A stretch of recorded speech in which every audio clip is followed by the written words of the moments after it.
We'll jump now to Bournemouth here, Eunan, because obviously we talked about your Yeah. Torquay experience. So to get, I think, give us a wee insight. Decent run at Torquay, we're getting recognised, and then obviously the Bournemouth opportunity came about. Tell us a wee bit about that.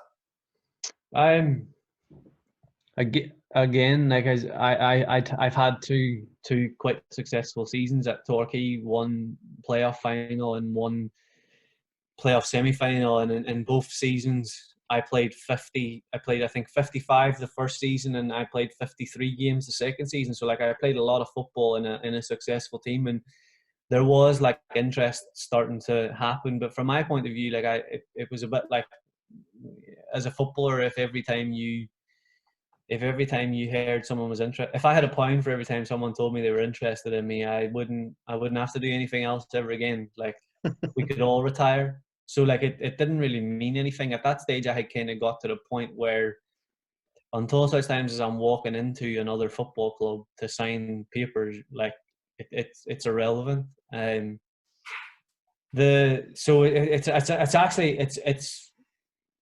have someone at Crawley Town to thank for me going to Bournemouth in part, because 2-3 weeks before I signed at Bournemouth, I went to meet Crawley. I had a buyout fee in my contract. Crawley were in the league above. Sean O'Driscoll was the manager, and he rang. There was conversations that took place. They had told Torquay, and I was given permission to go and speak to them. And I went in and I sat down, and I'll be honest, like I went there to give Sean O'Driscoll the courtesy of sitting down with him when he was prepared to spend money to sign me. But on my way there, like I remember having a conversation with my agent about, like, we're not going here. Like, this is not the right move for my career. I don't want to leave Torquay to go here.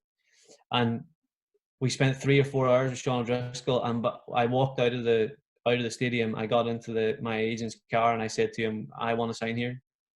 Like, make it happen. Which was, it was just him. He convinced me of how he wanted to play football, what my role would be within the team. He made me feel like how Paul Buckle and Martin Ling did, which was that I was going to be his main man, and he would give me the freedom to go and play football the way that he knew that I could, which was what changed my mind. What transpired then was, I had sat down while I was there with, I believe it was the chief executive at the time, and he started to talk about money, and I said, listen, I'm not interested in the money. I said, I don't want to talk about that. You need to convince me that this is the right football club for me before the money even becomes like something that's worth talking about. And they took it that I wasn't interested and tried to. They were a little bit. They basically tried to. Sean Driscoll's just basically told me that I would be the main man, and they've offered me a contract that was in the lower 10% of their first team players, which was still a lot of money, but it was more the principle of it that what they had done, which annoyed me. Sean Driscoll called me like a few days later and said, I'm disgraced. I'm annoyed about what's happened. Like, I was told that you would get basically whatever you wanted. That's not transpired, blah, blah, blah, and apologized to me for wasting my time. And I actually still spoke to my agent about going there, like, and saying, let's go. Like, I'm happy to go. Like, we'll sign a shorter deal. Forget the money. I just want to go and work with Sean O'Driscoll. And it was actually him that said, listen, just wait. Like, don't do anything. Crawley will still be there in a few weeks' time. If we still want to do it in 2 or 3 weeks' time, we can. If we don't, then we don't. Then. So I was like, that's fine. Like, I'll trust. I'll leave it with you. And he came back to me like a few weeks later, and we're like, look, get in your car. Bournemouth have met your sign-on fee. This is an amazing move. The manager wants to play football. He really likes you. I've had 45 minutes on the phone with him talking about you. He wants to meet you, sit down and go through it with you. And I drove to Bournemouth the next morning. I met Paul Groves, and I was a Bournemouth player before the end of the evening. We sat down, we had a very long conversation about football and his view on it and whatever else. And I left the room. There was my agent, the chief executive, and the manager were in the room, and they wanted to talk money. And I said, look, that's not for. I don't want to be involved in that conversation. And I got out. They offered a contract, and we signed it. I think within like the hour, as soon as the paperwork was like drawn up, and was really, really happy to be there. Didn't go very well under Paul Groves, and he was sacked. I'm not sure if it was a mutual termination or whatever, but the club and him parted ways, and Eddie Howe came back, and obviously had like a very big effect on the trajectory of both the football club and my career. So it's that was what about Eunan going then just on the Bournemouth thing to kind of move on? What about League Two, League One, then obviously subsequently getting into the Premier League? What was your experiences of that? The thing that I found as you went up was that, which is something that people find a little bit strange, I think, when I say it, is you actually begin to get more time. So like it feels like you have more time. The game's played at a much higher pace, but you feel like you have more time on the ball. But I had a conversation about this in one of the Republic of Ireland camps, and Roy Keane was involved in the conversation, and he actually said, you want to know something? It's when people have more time that you find out who the good players are. And it was that's the thing that I found. It got faster, decision making had to be quicker, and you got more time. And I know that slightly contradicts itself in the fact that you have more time, but decision making has to be faster. But it's like, what I mean by that is, like, you had more time on the ball, but the decisions had to happen faster, or you missed the opportunities. So you have split seconds to pass forward in the Premier League, or the gap closes. You have maybe slightly longer in the Championship to make that decision. You have more time in League One because the gap stayed bigger for longer. And it's like that's the speed of thought went way up, even though the time that you could have on the ball. You get more respect in the Premier League, largely. I know the game's changed now since I played in the Premier League, where teams have gone to this like full out press, and like I trying to play out through, like a Liverpool's press at the minute I imagine is very daunting. But that was what I found, that the speed of thought had to go way up, even though you maybe had more opportunity and time to be on the ball. What about that promotion year? Particularly from the first division and the Championship, and then obviously the Championship into the. What was the differences? What was the good? Obviously, there was a lot of good things happening, but what was the essence of promotion teams in your experience? So they were very different experiences for me, from League One to the Championship, and then from the Championship to the Premier League, because from League One to the Championship I played virtually every game, whereas in the Championship, from Championship to Premier League, like, I didn't play every game that season. And so there was the Championship to the Premier League, like, obviously I was extremely happy that we had got promoted and whatever else, but I was a little bit disappointed that I hadn't contributed more than what I did. Like, that was really the first season in my career where I haven't played every game, and it was like a sharp learning curve for me, and like how to deal with that. Although it's a smaller setback that you're not getting picked on a Saturday every week, it's still a setback, and it's a learning curve that you have to get over. What I would say about promotion winning teams is you just have to be consistently the best, like, in everything that you do. And I know that sounds really blunt and really simple and whatever else, but like, we used to go, because Bournemouth used to turn up to places and we knew that the game was over before it started. you would see teams like they'd concede after like 2 or 3 minutes or in the first 10 minutes, and it's like, oh, well, this could be 6, because they were just waiting to get beat, because we had, like the style of play that we had in League, especially in League One and definitely in the Championship as well. Like, it was like we strangled teams into submission. It was like, you can have the ball when we want you to have it. Definitely in League One, not so much in the Championship because it was obviously more competitive. But like I remember playing Carlisle in League One towards the end. We were virtually promoted. We needed to beat Carlisle on the second to last day of the season, and something happened. There was a break in play in the game, and they were obviously on holiday already because they had nothing to play for, and they were really just fulfilling their fixtures. And I can't remember who he was, but one of their players said to me, "Oh, so how many do you think it's going to be today?" And that was him asking me how many he thought we would beat them by. And like, that was kind of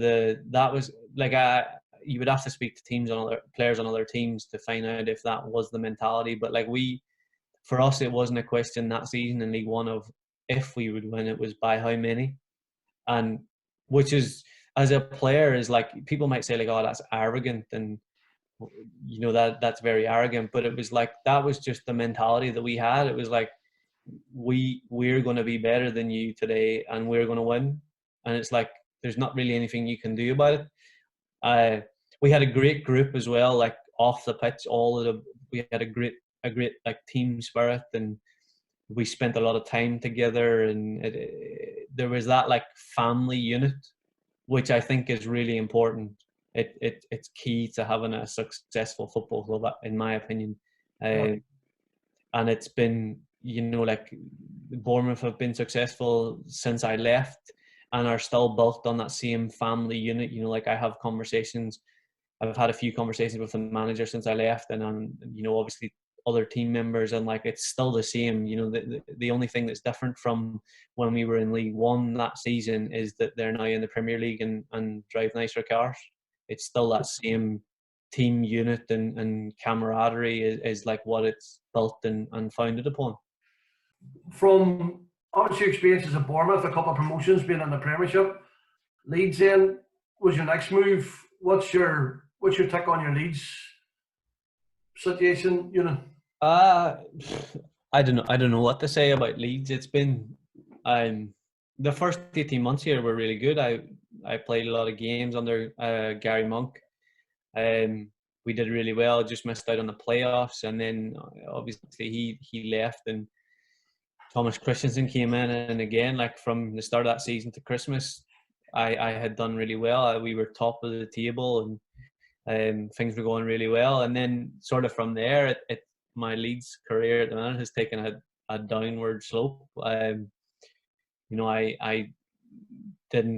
got injured, and I didn't play too much under Paul Heckenbottom, and then the current managers came in and said I wasn't part of his plans, and which is disappointing, but that's football. Do you know what I mean? Like, as I said earlier, it's scary as a player when a manager changes because no one knows where they stand. And I was fortunate enough and younger in my career to experience the good side of that, where a manager comes in and nothing changes for you. You're part of his plans. You play for him. Now I'm experiencing the other side, where a manager's came in and things have changed, and it's like, at this point I can't do much about it other than what's best for me and for my career. And unfortunately, as everyone here will know anyway, but I went on loan to Luton and broke my leg and haven't recovered from that. But at present, but hopefully in the very near future I'll be back on the grass and able to pick my career back up again and put the disappointment of not being a part of things at Leeds at present behind me. How's your injury coming on at the moment? Just slow bugs. It is improving. Like, I'm running and things, and the virus is. It depends on what way you look at. Like, it's been good for me because it buys me more time, but then it's been bad because I can't have like one-to-one attention. So it's like I don't really know. Like I'm doing what I can at home, and that's like running on a treadmill and stuff. But I really need to get back on the grass and get joined in. You know what I mean? So it's okay. It's improving. It's slow, but it is improving. So we'll see. Like when football comes back, I have no clue whether I'll be ready to play or not. But we'll see. So we put a wee message out to the coaches, obviously, just for sort of questions that they would like to hear you answer. Some of them we've obviously answered in the chat so far. Like one of the ones from Sam's was about you coming back. What was your mindset and stuff? So you've obviously answered that. Darren Nash has asked, what was your favourite memories growing up at Maiden City? Where do you start?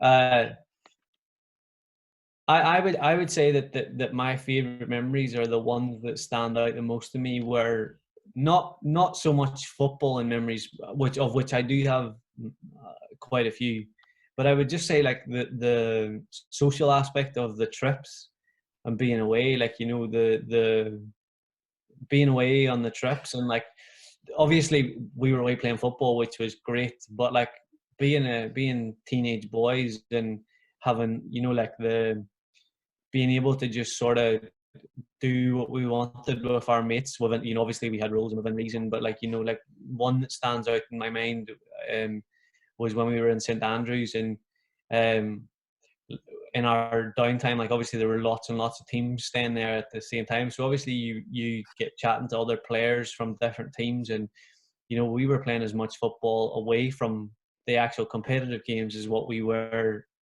for Maiden City in the games.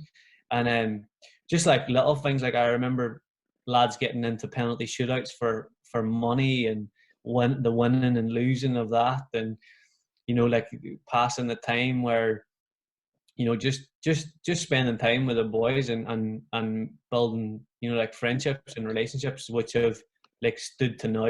Like I've spoke to some of the boys that I played with really recently, and like do regularly. We try to meet up when we can, like when it suits everyone. Obviously it's difficult now with like Niall McFeely lives in New York and I'm in England, and Shovelin lives away from home as well, like down south. So it's difficult at times to get everybody back together, but like we do try, and I think it's great that those relationships have stood, like the test of 15, 20 years now, some of them at this point.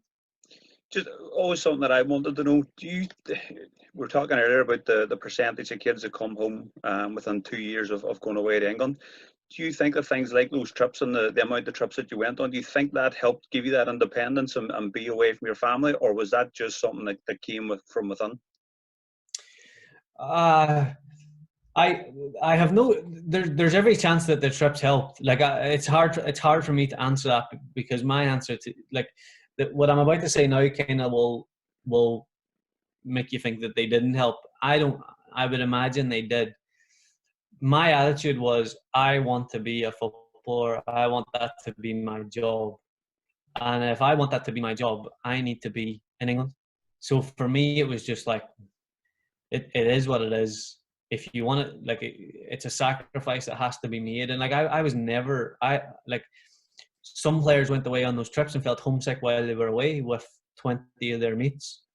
Others go away on trial and don't struggle. So it's like it's hard to know. The trips were great. Like it was I loved them, and I enjoyed like the freedom, and by freedom I mean like not having my parents stand over me, in that sense of being able to stand on my own 2 feet and like make decisions for myself. And I really loved them, and like I think that they were great for me as a person. And I would love to go back and experience some of them again if I could. In terms of whether they helped me for being away, like hopefully they did. I would imagine they did, and it's something that I never struggled with, homesickness. I would imagine you need to ask someone that did struggle with it, to get a better answer. I'm sorry, that's not a great one. Wally Curran has asked, what was the best bit of advice you were ever given as a player? And then secondly, what advice would you give to a 16-year-old Eunan O'Kane, now, with the benefit of hindsight? The the piece of advice that I would give to a 16-year-old now is not football related at all. The best piece of advice I got outside of football, and this is not, I don't want anyone to relate this to football because it doesn't really apply. It did for me, it might for some others, but I went to St. Pat's Mahara, and in the careers room, in there, I have no idea who's responsible for putting it up, but there was a big sign up on the wall, and it said, "Find something that you love to do, and get someone to pay you to do it." And that is the best piece of advice that I can give anyone. Like, if you don't wake up in the morning desperate to go and play football, it won't be the same for you as it has been for me. If you wake up in the morning and you want to go and meet people and save lives, become a doctor. If you want to wake up in the morning and go and work with children, become a teacher, become a coach, become a whatever, like, find something that makes you happy and just chase it and enjoy it. And hopefully you'll be fortunate enough to be like me, where I don't really consider myself to have really worked a day in my life, because it's something I would have done with my mates, irrespective of whether I had, been a professional footballer or not. In terms of football advice,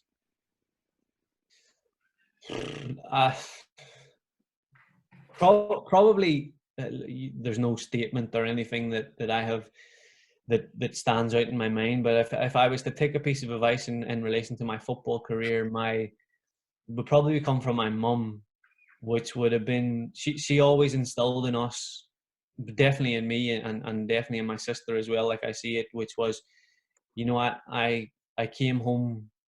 There's an instance that stands out in my mind. It wasn't playing football; it was actually playing GAA, where I came home and I had been beaten like quite badly, and I was playing like a few years older than my age group, and because I had been with the academy and with Banner in my own age groups, I had been really successful. So being beat badly wasn't something that I was used to experiencing, and my mum always instilled in us that, like, sometimes bad things will happen.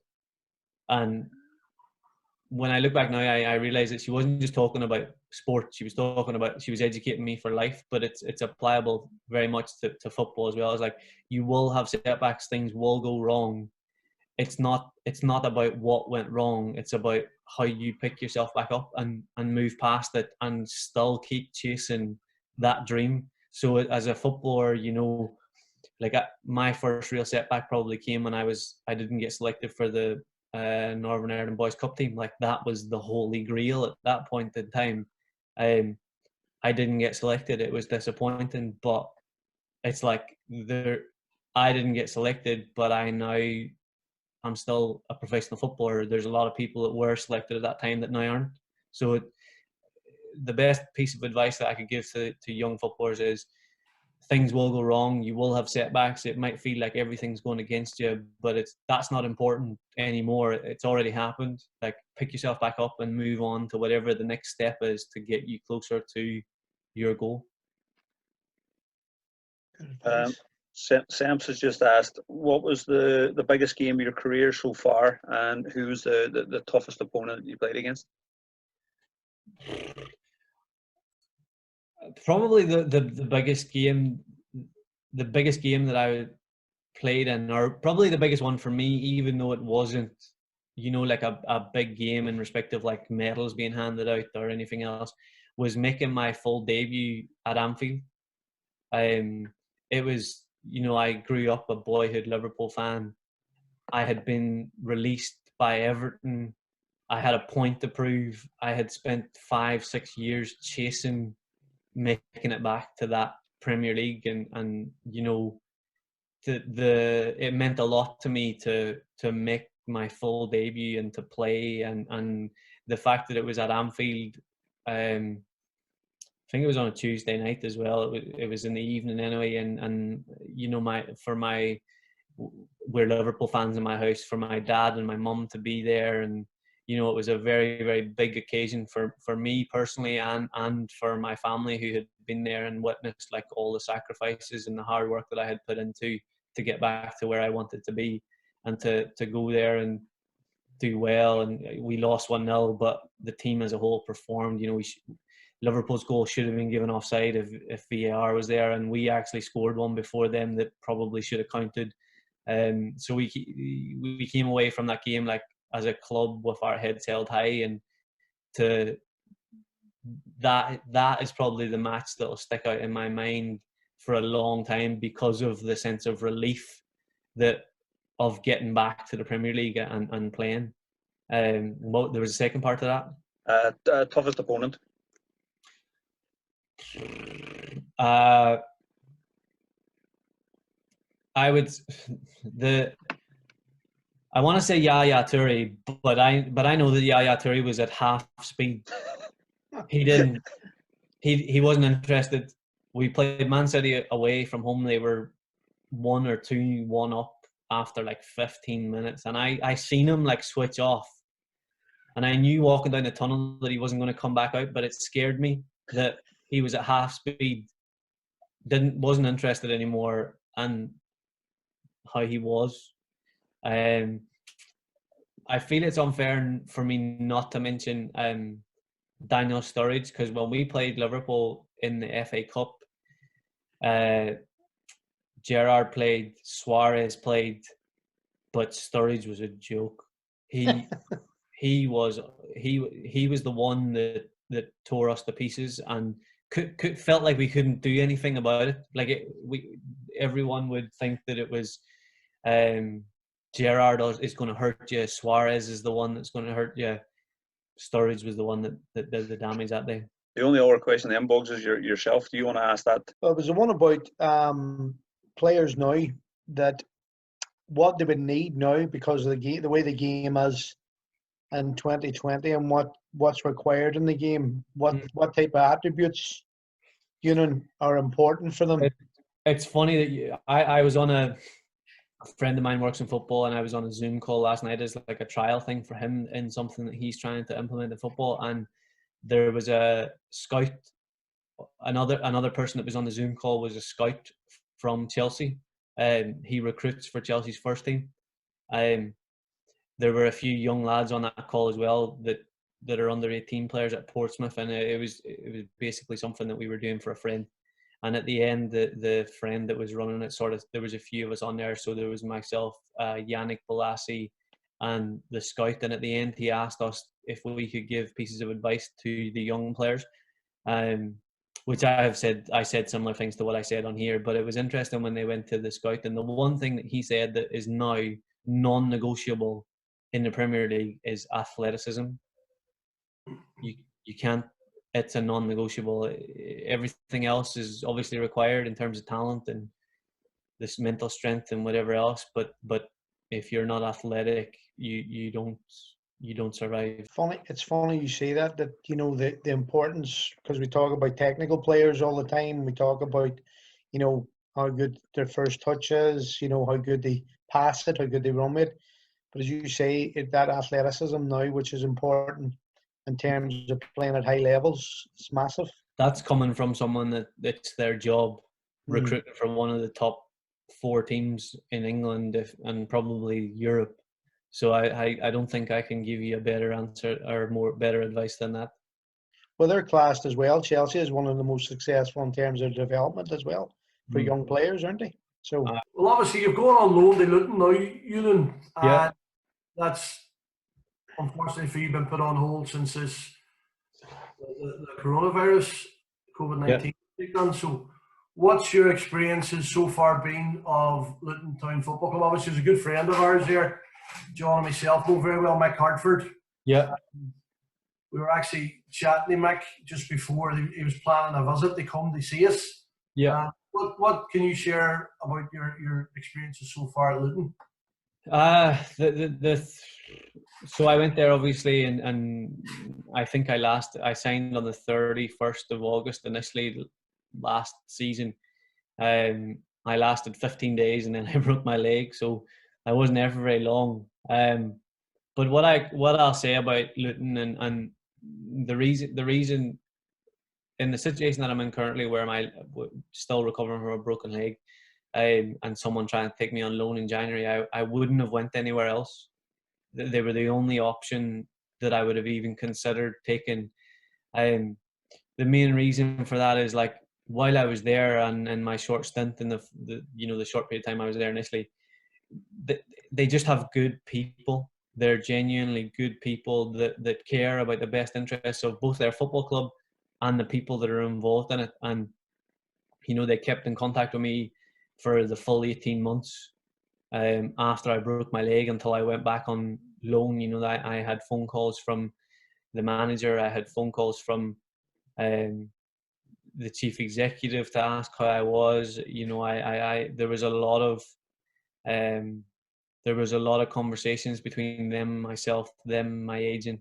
They've showed tremendous faith in me as well to take me where I was in January, where I was nowhere near playing or being ready to play, for them to take me on such a long loan and commit to that is so reassuring for me as a player that I'm wanted as part of that football club. And again, I imagine in a few years' time I'll be looking back saying I can't thank them enough for what they did for me to get me back fit, first of all, and to get my career back on track. And hopefully I'll be able to contribute as much to that football club when I get fit as what they have contributed already to me getting fit. So, your experiences with Ireland, obviously starting at I think it was 21s with Noel King, and obviously the senior team as well. What's your experiences being an international with Republic of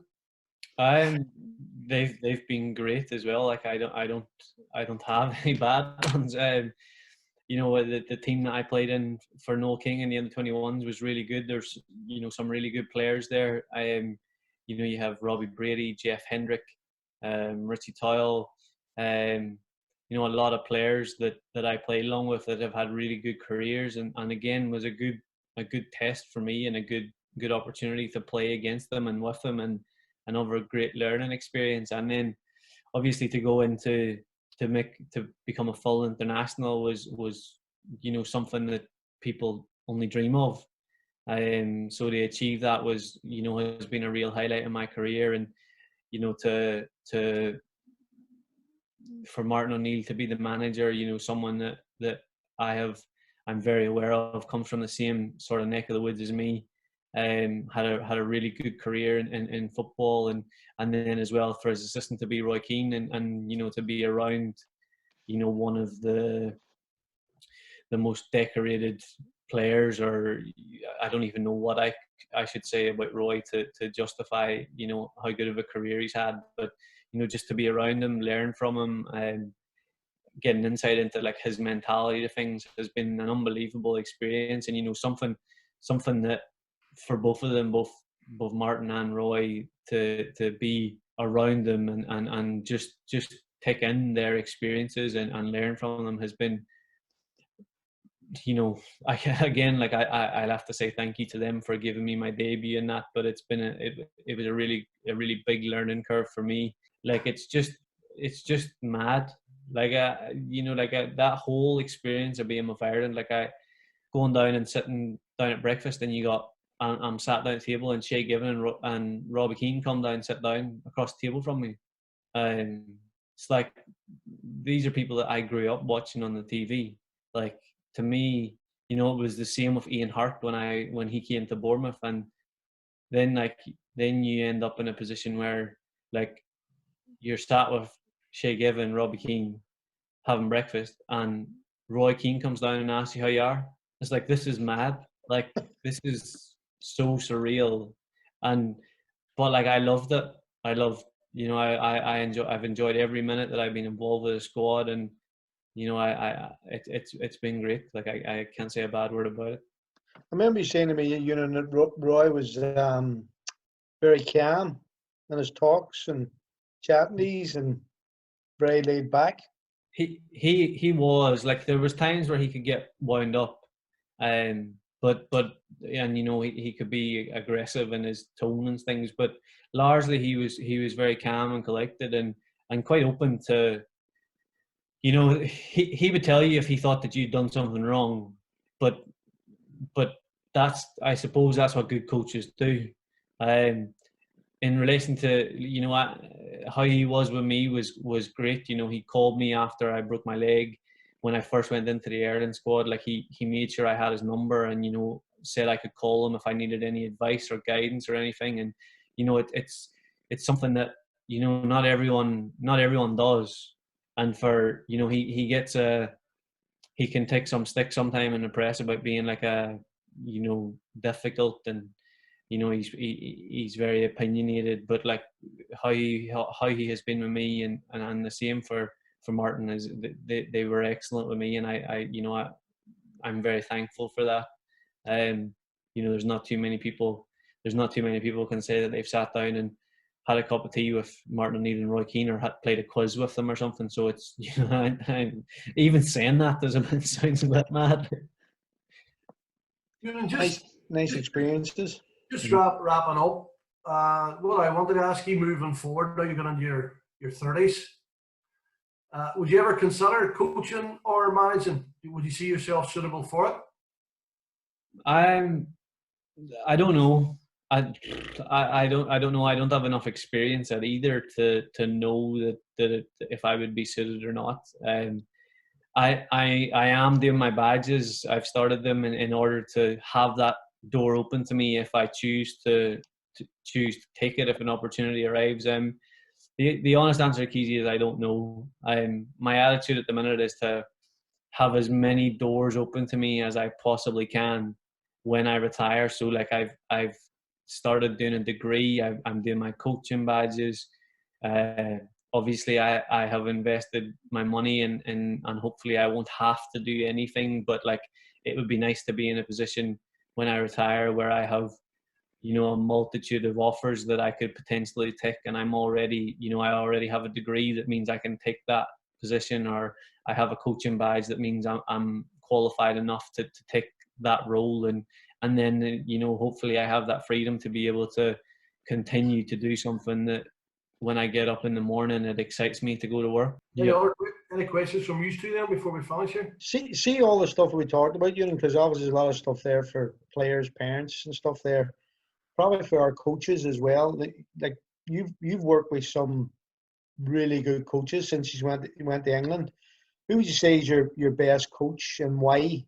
What it made him, you know, so good? It would be wrong to highlight one like as being the best, because there's been so many that have had like big impacts on my career. Like you two have had big impacts on my career. Not to leave you out, Craig, but you were coaching when I was there, or you very early anyway. I had Neil Dewsnip and Kevin Sheedy at Everton. I had Paul Buckle and Martin Ling at Torquay. Obviously Paul Groves and Eddie Howe, and then as at Leeds, you know, I've had Gary Monk, Thomas Christensen, Paul Heckenbottom, and now Mr. Bielsa. But the one that I would, it'll probably not surprise anyone, but the one that I would highlight as being the one that had like the biggest, not the biggest impact on my career, but the one that I had the most success under is obviously Eddie Howe. And if I was to become a manager or a coach, I would probably model myself on him to a certain degree. Like obviously I would be my own person and do things differently, but in terms of what made him would make me say that about him, I believe that the reason that we had success as a team was because no one was above the team. That was just it. Like there was no, you know, obviously you had players that some players were better than others, and some were more important than others. But like at the end of the day, no one compromised the team, and he was happy to leave people out if he needed to. He was happy to fall out with people if he needed to. But at the end of the day, he kept the best interests of the football club and of the team at the forefront. And I think that, you know, I would imagine that most people you would speak to about him would say the same things, that like he did everything he could to make both me and the football club better. And as a coach, I just want people to try and improve me. And you know, that is, as a player, you just want to learn and become better. And if you feel like you have a coach that is committed to that as well, then you're going to have a better relationship with them, which leads to better performances, which hopefully leads to more wins or more success, whatever way you measure that, be that good performances, winning games, or getting people opportunities to go away. Ricky? Brilliant. I think from a coach's point of view, listening to you speak, very rarely did we talk football or tactics or anything like that. The thing that stood out to me was the people that impressed you most was the people that treated you properly as a human, tried to look after you, tried to do the right things by you, had the most belief in you. That seems to be the thing that comes across. Everyone a game will have a certain level of coaching, but the ones that leave the lasting impressions are the ones that care about you as a person. Yeah, because we are like the wider world probably see, like we're not really, footballers aren't really seen as people. We're I don't know what we're classed as, but like it's first and foremost, it's like about being a good person and trying to, if I feel like someone's committed to doing the best that they can for me, well then I'll do everything I can to help them. And it's amazing what you can achieve when you have 15 to 20 people all on the same wavelength, all on the same boat, going towards the same prize together, realizing that there'll be setbacks, there'll be disappointment along the road, but if you stick together, you'll achieve what you're trying to. And that, as you say, like that, in thinking about just the conversation that we just had, that has sort of been, I would say, the message that has came out in terms of the managers that I have spoke very highly about. Well, listen, thanks, Eunan, for your input. It's been excellent. I'm sure Craig and John will agree. Yeah, Brilliant, time's flown by. Time flies when you're having fun and enjoying yourself. Maybe for you boys. Thank you for having me. I've enjoyed it. Much. And obviously, we look forward to seeing this online and what response we get from everybody connected with Maiden City and the Raider football fraternity. And again, thanks very much, Eunan. Thanks, Eunan. No problem. Eunan, Thank you. Thanks. It was a pleasure. Cheers.